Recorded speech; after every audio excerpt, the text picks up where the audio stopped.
Hi. Hello again. We are in the first chapter of The Divine Unity of Scripture by Adolph Saphir. And here, Saphir is concluding his discussion with a note about the style of the book that makes it so unique. That is the 66 books, we should say, the Biblia. Okay. And the substance of the book, again, is distinction from other books. Look at the style of the Bible. For every book has its style. What is the style of the Bible? The style of the Bible is difficult to describe, but everyone has a distinct idea of it. The simplicity, the perfect objective calmness of its narratives, its power, its lucidity, its attractiveness, its terseness, every one has felt, whether he believes it or not. Where is there in the whole realm of literature a narrative like that of Abraham taking up Isaac to Mount Moriah, or of the raising of Lazarus, or of Joseph making himself known to his brethren? Or take the whole Gospels, in which not for a single moment does the enthusiasm or feeling of the writers betray itself. Did you ever think of the 23rd Psalm? 6 short verses, a compendium of all human life.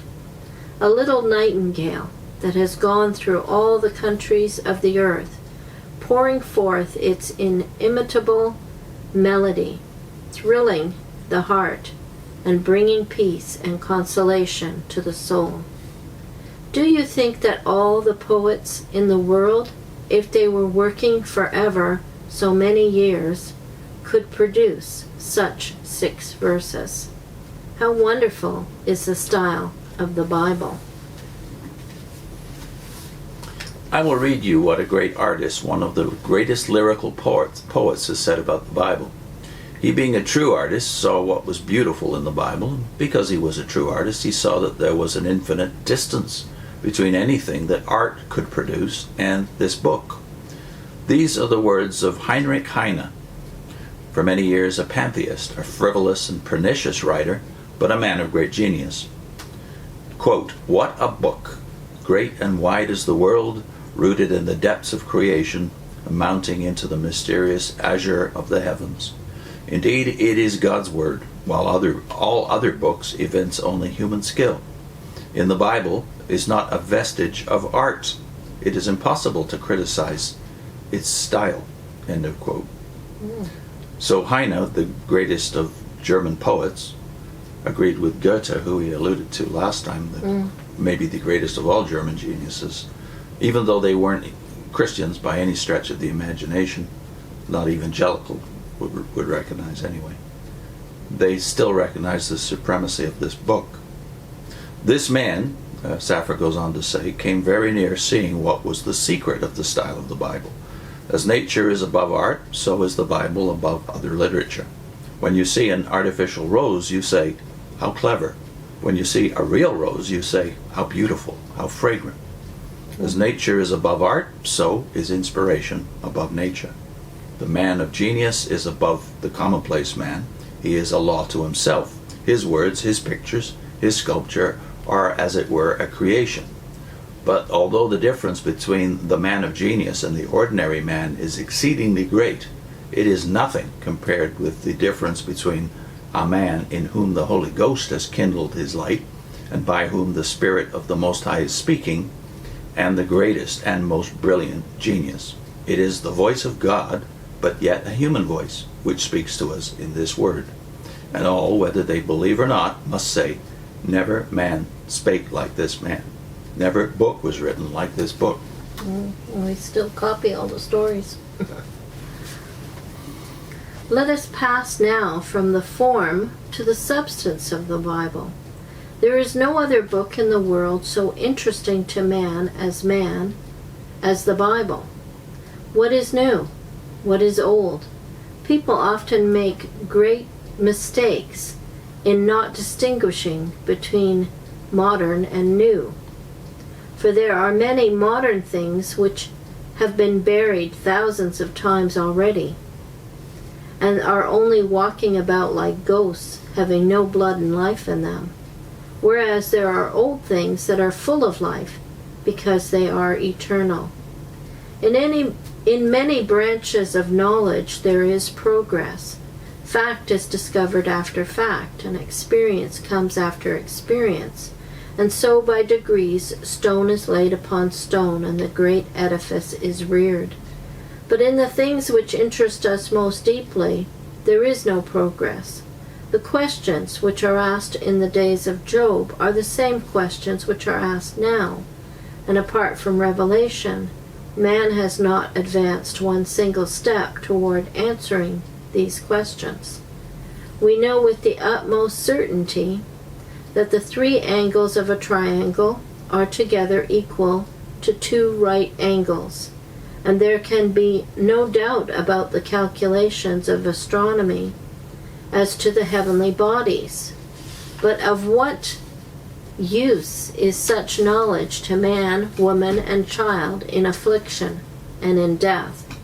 But the Bible contains those things which concern our inmost spiritual and everlasting life, and therefore, no matter what turn history may take, no matter what development science may make, the intense interest and youth of the Bible will remain throughout all ages the same. There is a story told of one of the generals of Frederick the Great. This general was a true believer in Scripture, and Frederick the Great often addressed questions to him, partly to annoy him, and partly to elicit some answer. He said to him one day, "Now tell me, why do you always revert to the Bible?"